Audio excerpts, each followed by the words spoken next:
नमस्कार मित्रों, मैं हूं डॉक्टर हरिनिवास। संस्कृत साहित्य एवं संस्कृति के चैनल पे आपका स्वागत है। 10 रूपक सरल भाषा में आपके सम्मुख प्रस्तुत कर रहा हूं। हमने नाट्य की परिभाषा देखी कि 10 रूपक कारण क्या, लेकिन वहां पे उन्होंने एक बात जो कही कि भाई आप कहते हैं कि सिर्फ ये 10 ही प्रकार इसके होते हैं, जबकि अन्यत्र तो और प्रकारों की भी चर्चा हुई है।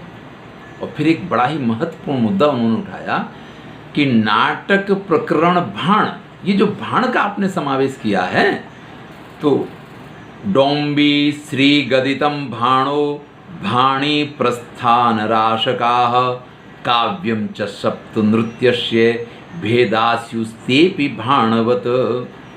भाई डोम्बी है, श्री गदित है, भाणी है, प्रस्थान है, रासक है, काव्य है, ये सब भी भाण की तरह से होते हैं। आप भाण को 10 रूपकों के एक प्रकार के रूप में स्वीकार करते हैं, तो आप ये डोम्बी श्री गदित इन सब का स्वीकार क्यों नहीं करते हैं? क्योंकि ये भी तो भाण की तरह ही होते हैं। तो बड़ी ही सरल भाषा में और बड़ी ही सुंदर भाषा में आचार्य धनंजय कहते हैं कि भाई दोनों में जो बेसिक है, जो उनका मूल है, उसका अंतर है। क्या अंतर है? तो उसके स्वरूप को बताते हुए कहते हैं रूपकांतराणामपि भावात अवधारणानुपपत्ति इत्याह शंकया। तो भाई ये दोनों देखने में एक जैसे होते हैं। ये जो श्री गदित भाणी का ये जो कुछ है, इनको भी तो देखा ही जाता है, ये भी तो दृश्य होते हैं। उसका जवाब देते हैं कि भाण का समावेश तो है, लेकिन बाकी के 6 जो हैं इन 7 में से, उनका समावेश सिर्फ नृत्य में होता है। अन्यद भावाश्रयम नृत्यम, ये नृत्य हैं, ये नाट्य नहीं है, क्योंकि इनमें अभिनय नहीं होता है, ये भाव के आश्रित होते हैं। जबकि नाट्य जो है वो अभिनय पे आश्रित है। नाट्य में अभिनय की प्रधानता है। वहां कहा था अवस्थानुकृतिर नाट्यम, अवस्था का 4 प्रकार के अभिनय द्वारा अनुकरण करना, उसका नाम नाट्य है। जबकि यहां अवस्था का अनुकरण नहीं किया जाता है, यहां तो भाव का आश्रय लिया जाता है।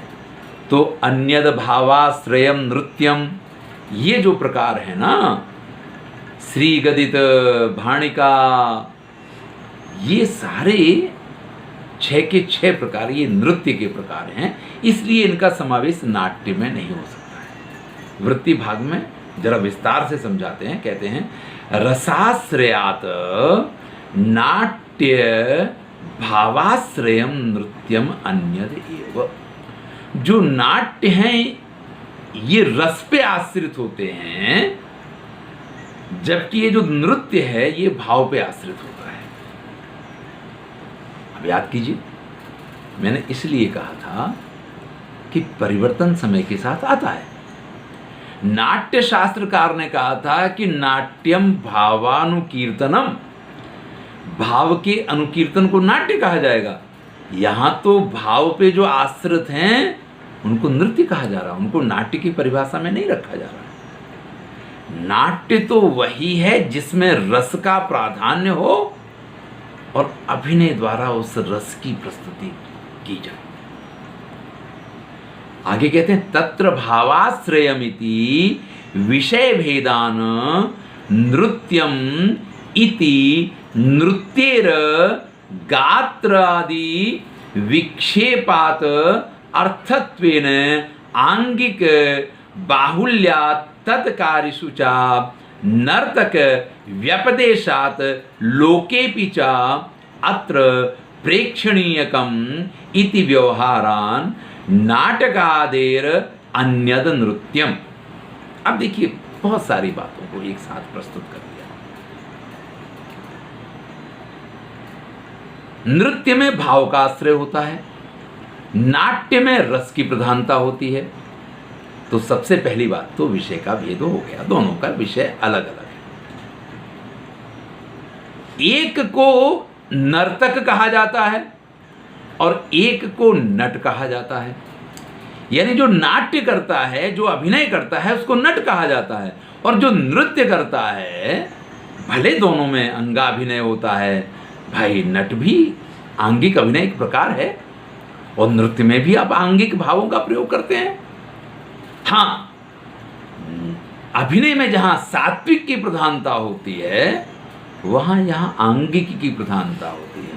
कई बार, क्योंकि रस इसका विषय नहीं है, ये तो देखने से ही आनंद की प्राप्ति होती है। यहां राम रोएंगे तो आप उनके साथ रोएंगे, ऐसी जरूरत नहीं है। तो नृत्य जो करते हैं उनको नर्तक कहा जाता है, जो नाट्य करते हैं उनको नट कहा जाता है। दोनों द्रष्टव्य हैं, दोनों को ही देखा जाता है, ये बात बिल्कुल सही है। लेकिन व्यावहारिक रूप से नाट्य और नृत्य ये दोनों अलग अलग हैं। तद भेदत्वात् श्री गदितादि अवधारणोपपत्ति। इसलिए श्री गदित वगैरह जो हैं उनको अगर हम नाट्य में समाहित करते हैं तो ये योग्य नहीं है, ये आपका अयोग्य निर्णय होगा। नाटकादि च रस विषय, नाटक रस प्रधान है। रसस्य च पदार्थीभूत विभावादिक संसर्गात, और उस रस के जो पार्ट हैं, पदार्थीभूत विभाव अनुभाव वगैरह जो हैं, उनके संसर्ग के द्वारा वाक्यार्थ हेतु का, जो वाक्य में जो बात कही गई है उस अर्थ का या उस वाक्यार्थ का अभिनय किया जाता है। यहां पे रसाश्रय मिति अनेन दर्शितम, इस प्रकार से इसको रसाश्रय कहा गया है। यहां रस की अभिव्यक्ति आप कैसे करेंगे? तो जो कुछ शब्दों में कहा गया है, आप आपके अभिनय द्वारा उन हाव भाव जो भी चीज़ें हैं, चाहे अनुभाव हों, चाहे संचारी भाव हों, चाहे वो विभाव हों, और उनके द्वारा जब आप स्थायी भावों को जागृत करेंगे तब वो रस रूप में सब कुछ, पूरी प्रक्रिया है एक। और इसलिए इनको रसाश्रित कहा गया है, और रसाश्रित होने से नाट्य अलग चीज है, और भावाश्रित होने के कारण नृत्य अलग चीज है। नाट्य मिति च नट अवस्पंदने धातु। अब नाट्य में जो धातु है वो नट अवस्पंदने धातु है। इति नटे ही किंचित चंचलनार्थत्वात् सात्विक बाहुल्यम। जो बात मैंने पहले कही कि जो ये नाट्य है इसमें सात्विक अभिनय का बड़ा ही बाहुल्य, इसकी प्रधानता है। देखिए, बड़े बड़े कलाकार डायलॉग बोलने लग जाते हैं, वो खुद को अभिनेता समझने लग जाते हैं, लेकिन उनकी फिल्म जब टॉकीज में पहुंचती है ना, तो दर्शक एक बार तो देखने जाते हैं, दोबारा देखने नहीं जाते। और जब कोई बहुत अच्छा अभिनेता बहुत अच्छे अभिनय के साथ किसी चीज़ को प्रस्तुत करता है ना, तो मज़ा ये होता है कि आप उस फिल्म को कितनी भी बार देख लें, क्योंकि हर बार आपको एक रस की प्राप्ति होती है ना, तो आप कभी उससे बोर नहीं हुआ करते हैं। ये अंतर है। जिनको सात्विक अभिनय नहीं आता है, उनके पिता फिल्मों में रहे हों, या उनको कोई अच्छा गॉडफादर मिल गया और उन्होंने अभिनय करना शुरू कर दिया, तो अभिनय तो कर लेंगे, आंगिक और वाचिक अभिनय हो जाया करते हैं, लेकिन सात्विक अभिनय जब तक नहीं होता है ना भैया, तब तक ना तो वो अभिनेता होता है, ना उसकी रचना में वो आनंद आता है। इसलिए सात्विक बाहुल्यम, यहाँ सात्विक अभिनय का बाहुल्य होता है। अतएव तत्कारिसु नट व्यपदेशा, इसलिए उसको करने वाले को नट कहा जाता है। यथा च गात्र विक्षेपार्थत्वे समाने अपि अनुकारात्मकत्वेन नृत्याद अन्यत नृत्यम तथा वाक्यार्थाभिनयात्मकात् नाट्यात् पदार्थाभिनयात्मकम अन्यद एव नृत्यमिति। अब देखिए, यहाँ पे भी दो चीजें उन्होंने प्रस्तुत कर दी कि जैसे नृत्य और नृत्य, फिर से समझें, जैसे नृत्य और नृत्य ये दोनों अलग होते हैं, उसी प्रकार से जहां वाक्यार्थ का अभिनय किया जाता है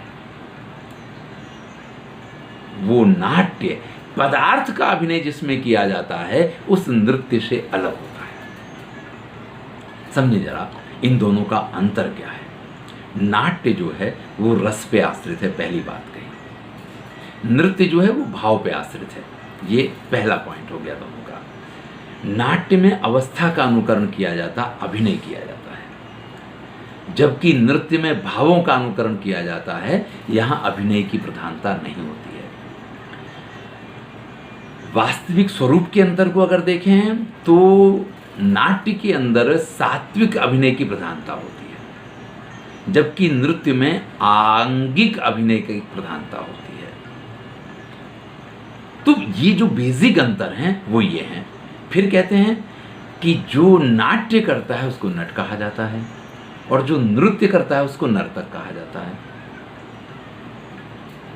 उसका नाम नाट्य है और उसका नाम नृत्य है, तो दोनों का नाम भी अलग है। तो ये सभी चीजें, 5 तत्व हमने आपको बताए, ये पांचों चीजें अलग अलग हैं, इसलिए नाट्य अलग है और नृत्य अलग है। और जो श्री गदित वगैरह कहे गए हैं ये नृत्य में आते हैं, भाण की तरह ये नाट्य के प्रकार नहीं हो सकते हैं। इसलिए कहा है कि नाट्य के सिर्फ और सिर्फ मुख्य 10 ही भेद हैं जो रस पर आश्रित होते हैं। इसीलिए वहां 10 दैव रसाश्रय, रसाश्रय शब्द का प्रयोग इसीलिए किया गया है। अब तो इस प्रकार से हमने नाट्य के जो 10 ही प्रकार कहे हैं और जो श्री गदित वगैरह हैं वो नृत्य के प्रकार हैं, उनका नाट्य में समावेश संभव नहीं है।